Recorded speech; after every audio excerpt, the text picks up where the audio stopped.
In today's video, I'm going to teach you how to set up Discord permissions and roles. Discord is a fantastic platform for building communities, whether for gaming, hobby groups, or professional teams. Understanding how to manage roles and permissions will help you create a well-organized server where everyone knows their place and has the right level of access.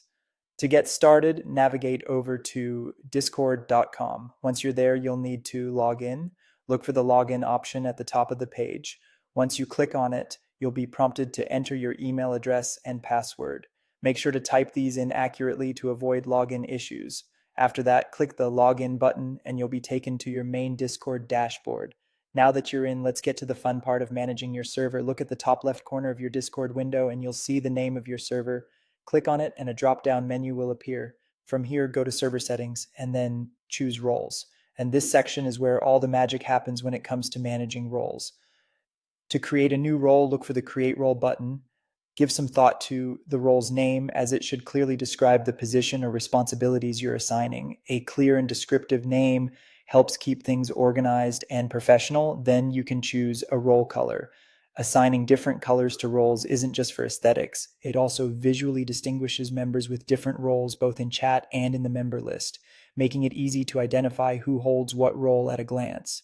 If you want, you can toggle the setting to display role members separately from online members. This feature is optional but can be handy if you want members with that specific role to appear in their own distinct section of your member list.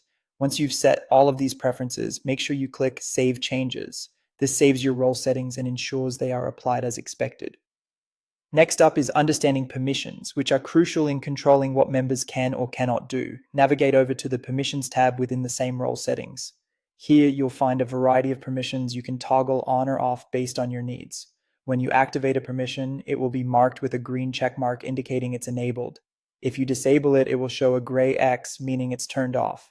Be thoughtful when granting permissions. Only enable what truly benefits your community's structure and goals. After you've adjusted these settings to your liking, remember to hit Save Changes again, and that's it. By following these steps, you now know how to effectively manage roles and permissions on Discord, creating a smooth and well-organized environment for your community to thrive.